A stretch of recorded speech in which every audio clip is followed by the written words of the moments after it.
What would you say is the nature of this phase of our artistic exchange? Do we have assumptions about what a creative residency is or what it looks like?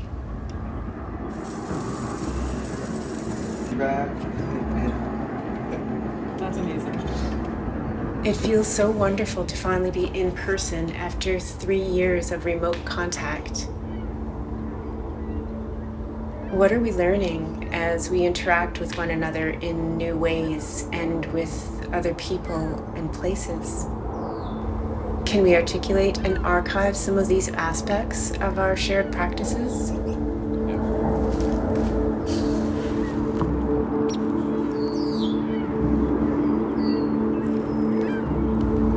This artistic exchange, our practice of visiting people and places and doing things together, feels so essential, so unique.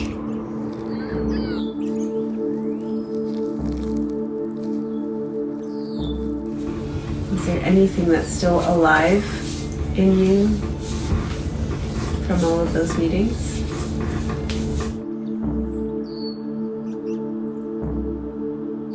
And all the people you introduce us to are all very special. And it also shows how this community embraces other.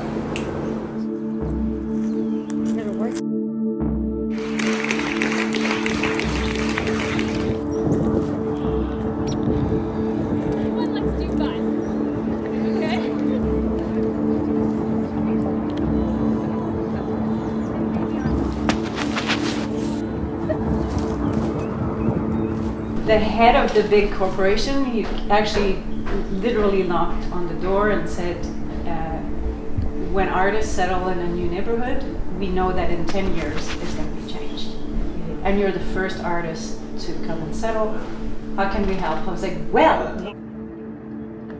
Like you care about the space that you're in because it's being offered to you, or you know that like this is a gift this time. So that there's a feeling that everybody who's in this space has a different kind of responsibility to it. Right.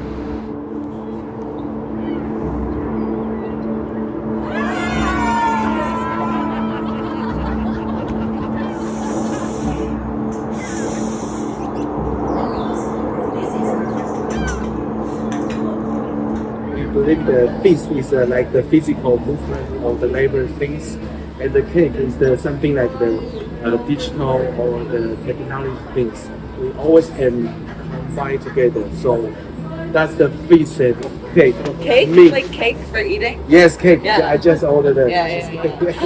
It's just like that. I think international exchange is important because that's something that keep reminding you, because when you work in your own environment for such a long time, you might get into like just doing what you have to do right now instead of looking up at the bigger picture and what can really benefit the community and the next generation the best. And I think it's very often, like for me, it's very often during international exchange, like from an outside eyes and seeing and listening to all these people accumulating these things again, articulating the things again, that reminds me of this why at the first place we want to start working on arts and culture. So we decided to create this work called Make Banana Cry, where it's a durational kind of fashion show parade of like transition and change. I was surprised about the continuity of ethic between many of the venued organizations and festivals. There was a palpable focus on supporting community, building voices of artistic communities. I guess supporting growth and development more than achieving. I was thinking about Citadel Theatre Center. Like when I was in this talking about that they are the keeper, but not the owner. The steward. Yeah. And This is where our entire team is when we're working. The idea was to dig down with these extra feet to give a little bit more distance from the ceiling so that you could do a little bit more lighting wise. This used to be the garment making district.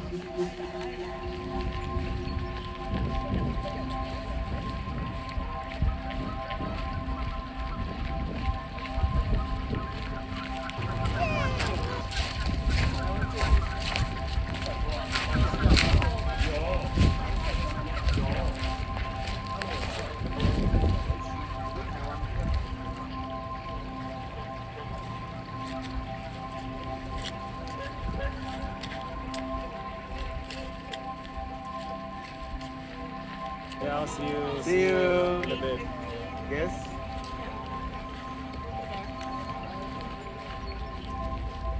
What is revealed about ourselves and our methods and our distinct ways of being as we repeat this practice of introducing you to new people and new places? What are we learning about each other and the systems we're working in? I was from the indigenous artist that gave me my first dance gigs.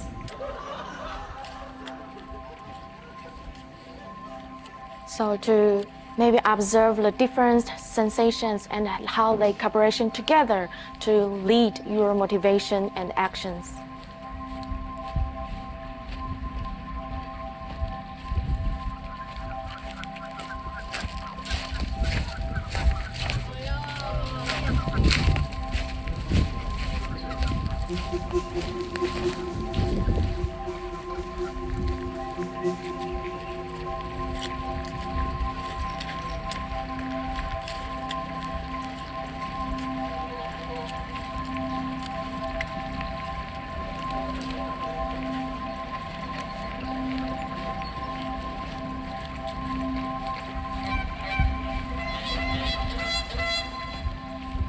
But because all the people you have introduced to us was like we feel a thing connecting to them, so we were thinking maybe like, because we were projecting like what the future will be like, so maybe we can continue this online meeting for the very basis thing to do every 1 or 2 months, and we can invite all the people we've met in Toronto and all the people you will meet in Taipei.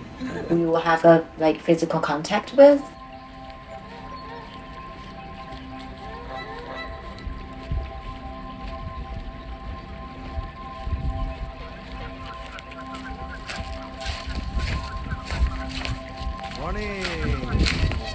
What was revealing in this brief window of time together, August 2023, was a real snapshot into how artists, presenters, organizations, companies are working, how they're thinking about making, producing, sharing work. You know, so much of the time we are wrapped up in responding to immediate demands and timelines, making the deadline, that it's hard to understand the breadth of what is actually happening in a given moment, in a given place. Touring the local community to make introductions and start relationships kindled this understanding. It was about interconnections.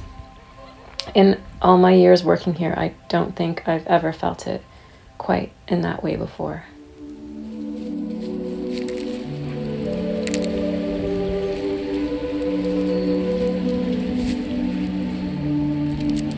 Over time and over dry cleaning, the metallics tarnish. And what I like to say is we like to let our swans fly because of the wind.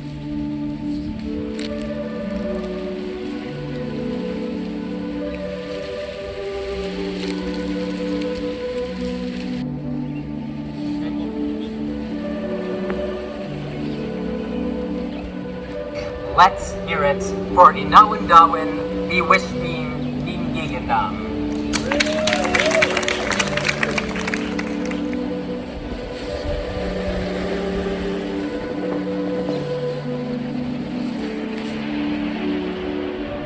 So we're thinking about the wind, nature, animals, human interaction, all the different ecologies and ecosystems that live in Gardner.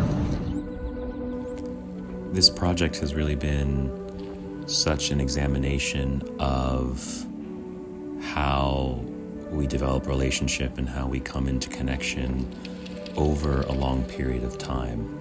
And it really mirrors what we're thinking about at SummerWorks. You know, in my role as artistic director at SummerWorks, I'm really thinking about what sustainable and long-term collaboration and engagement looks like from that national and international perspective, and how do we seed relationships as the medium through which we're thinking about collaboration. I think it's also really exciting to think about how, you know, these artists were at the festival in 2023 and how they will potentially come back to the festival in 2024. And that's just super exciting, not only for the festival, for the Toronto community, but also for the possibility inside of international exchange. How is our visiting practice influencing and impacting us as art makers, community activists, and advocates? How does visiting artists in places where they are creating and sharing work speak to us through languages of embodiment? How are we embodying all of this that we are coming into relationship with? We've been working in the pottery, with clay, in the earth, outside land-based work, and also in the studio. The third summer that we've been working in sunflower. So that's the difference you'll see between the work. And we're going to start in a procession. So we're going to start...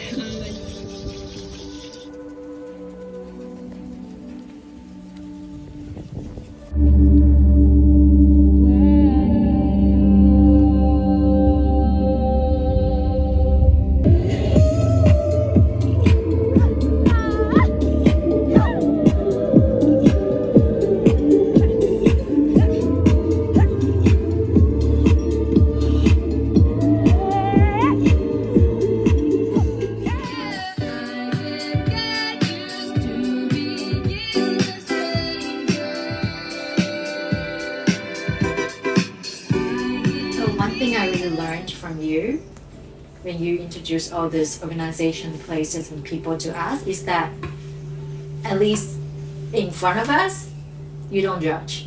Like, you give us like very subjective like information about how it is, the history of it, and let the people working in the organization, institutions speak for themselves. Like, you don't give us like your own opinion about that. We discuss afterwards.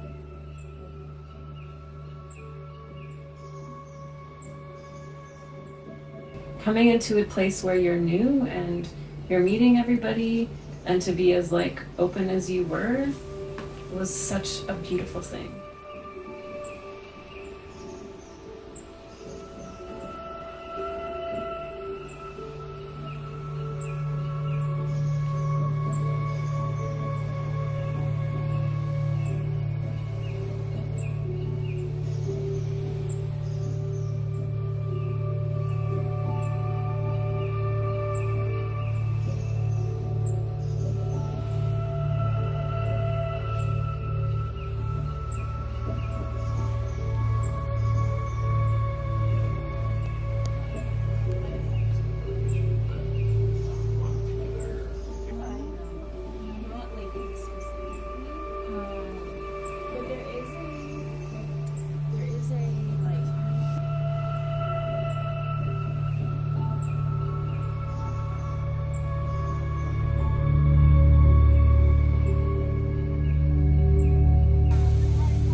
But yeah, I'm not speaking for anybody, but just to say it's extraordinary.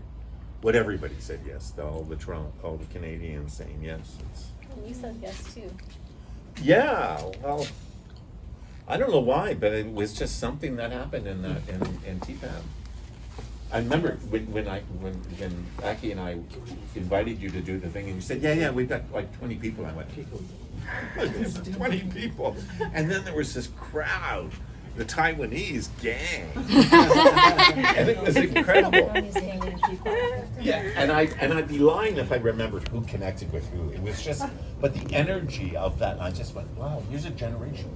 Like whether you are or weren't, but this kind of collective energy of people kind of doing work and experimenting, and I just thought, wow, yeah, something's here. What do you think, guys? Like, did you think the same thing?